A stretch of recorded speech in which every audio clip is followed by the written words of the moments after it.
Welcome back everyone to the Scottish Food Show, and it's great to be back, and we thought we'd go a bit seasonal here. It's getting near Easter, so there's little bunnies in the garden, and we thought we'd have a carrot cake. And in fact, I may have grated some lovely carrots for this cake, finely grated, and then if there's anyone that's a bit suspicious in the house, they probably won't even spot the carrot.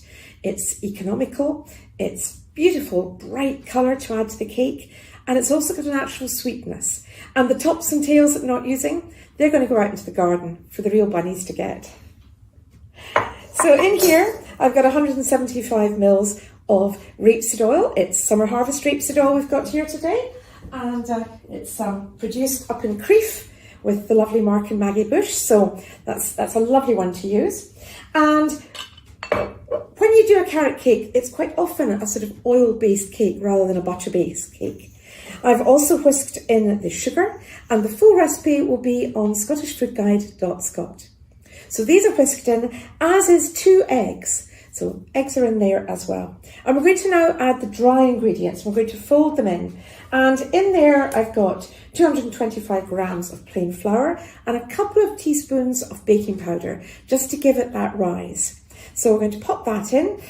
You don't actually need to sieve it, but it's maybe not such a bad idea, because then it kind of lands lightly. If you just go clump, then you're knocking out that lovely air you've just put in. So let's get a sieve here behind me. There we go. It used to be that you were sieving out lumps in olden days, but that's not what this is about. It just makes for a lighter cake, because you're incorporating a little bit more air. Now we're going to also add in the carrot, and I've got a couple of little bits here that I'm not putting in. They were the ends when it got near to grating, before I grated my finger, and I think I'm going to use them for some little carrot decorations on the top. So this is about the equivalent of 4 medium carrots, so they're going to go in as well. It sometimes helps just to start mixing ingredients before you add the next ones, just so they don't all arrive at once. It's a very easy recipe. It's a lovely recipe. I'm not adding nuts to this today because I had lovely sultanas in the house. But you can add walnuts as well as sultanas if you like. So I'm going to add in the carrots. And I've got some lovely vine fruit here. So I'm just going to add them as well. Some of them are slightly clumped together, so it's quite good just to separate them. Add them in. Give it another stir around. Now you're going to get a lot of juiciness from this carrot. So if the mixture feels a little bit dry just now, don't worry about it, because it's going to be delicious. Now we're also going to add a teaspoon of cinnamon, level teaspoon, in it goes. And we're going to add a few stripes of nutmeg. So I just keep them in a jar. I've got cutest little grater here that I keep for the nutmeg, and just grate it straight in. Grated nutmeg doesn't really keep that well. It gets a bit tasteless, as do most dried herbs and spices if they're in powdered form. So it's quite good to add it fresh, and you really get that aroma, which is lovely. Pinch of salt also brings out the flavour. And now we're going to give it a last fold together. You can use a wooden spoon or a spatula like I am, but it's past the point of using the electric beaters. So you see it's coming together. Great colour. Now this is also a keeper. It's a good cake, and you can freeze it if you want to make double the quantity. That's no problem either. Cakes freeze beautifully before you decorate them. Haven't quite decided how I'm going to decorate this yet. I'm still thinking about it while I'm making the cake, but you'll find out by the end of the show. That's live TV for you. Now that, you'll see, is looking terrific. It's lovely and moist. You can see it falling down the bowl there. So I've got 2 of my grandmother's sandwich tins, and I'm going to split the mixture between the 2 of them. The oven is preheated at about 180, 190, and they'll take about 25 minutes, maybe half an hour. I'll test them with a skewer to see if they are soggy in the middle. You want them well risen, set, and cooked right through. So a skewer should come out clean. So it'll be very easy to see. And we're going to use a frosting for this. Traditionally, it would be a frosting, but you know, if you don't have cream cheese in the house, you could use glassy icing, it'd be fine. But we'll do it with the frosting today. We've got some lovely cream cheese from yesterday's dairy. So that will be coming up shortly when these are baked. Let's get the last bit out of the bowl here. It's a good quantity. Sometimes I make this quantity straight onto a Swiss roll tin and cut it in fingers. But I thought, seeing it's Easter, we would have a nice celebration cake. Flatten it out a little bit, like so. If you get a bit like around the edges like I did, take that off before you put it in the oven because it'll burn.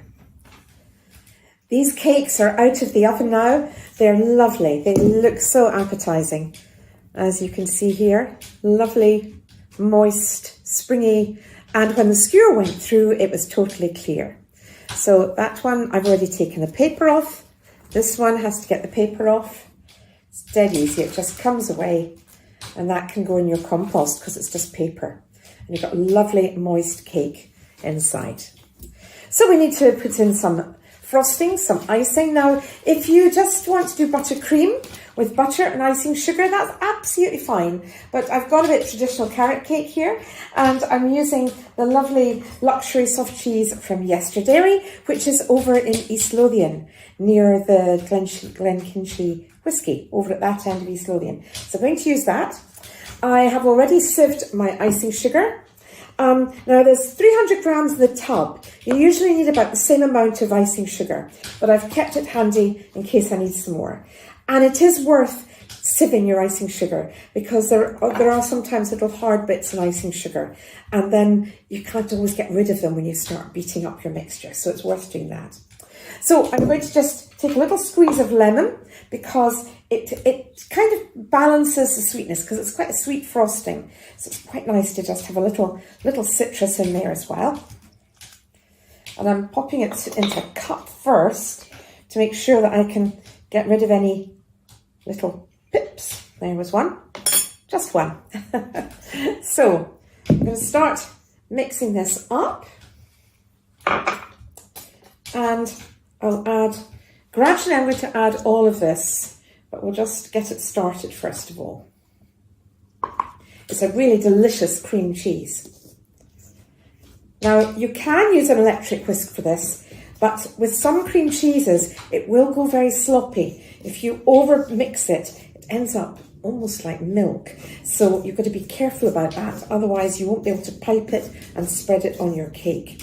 So just watch out for that. And this is not a moment to go for the low-fat cream cheese because that definitely gets too watery and runny. And then you have to add more and more and more icing sugar, which is expensive and not, it's not nice. It's so sweet. So I recommend that you don't do that.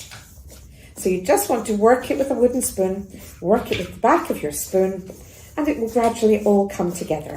And that way you're not beating it too hard and risking it going a bit runny.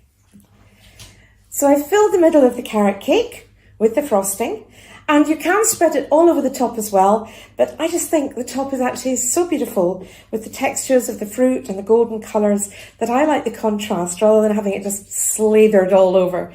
So what I'm doing here is I've got a piping bag. You can get these from Lakeland Plastics. They're brilliant because you don't have to wash them. It's one of the few times in life that I advocate plastic because they are very good. When you've gone to college and washed piping bags, you never want to do that again. So I'll just show you what I'm doing here. Come a little bit closer. And you can do stars, but what I've chosen to do this time is a little shell shape. So you push forwards and let it trail back. And it's just quite a nice finish right round your cake like that. And a little swirl at the end, like so. And if you want to tidy up the edges as well, you can also go around there with a little star if you wish to, all the way around. Like so, just to smarten up the edges. And then we'll pop some decorations on the top. So I have a little box of tricks here. This is a lifetime collection of cutters. And I've got quite a collection, including hearts, angels, robins, a moose, maybe not today, a bat ready for Halloween, squirrels, and today it's going to be the little chicken. So that's us organised for today. But this stays in the kitchen and it's got every kind of animal under the sun in it. So I was thinking for a quick, easy, but homemade little topping, chickens, bunnies, you know, that kind of thing. It's quite fun for the kids and fun for the adults too. So I had a little bit of marzipan left over from Christmas. It keeps, I popped it in the fridge. It was wrapped. It's got to be sealed up tight. And that's perfect, as long as you don't have any nut allergies in the house, because again, that's almonds, it's nuts. So do be careful. So what I've done is I have rolled it out to a relative thickness.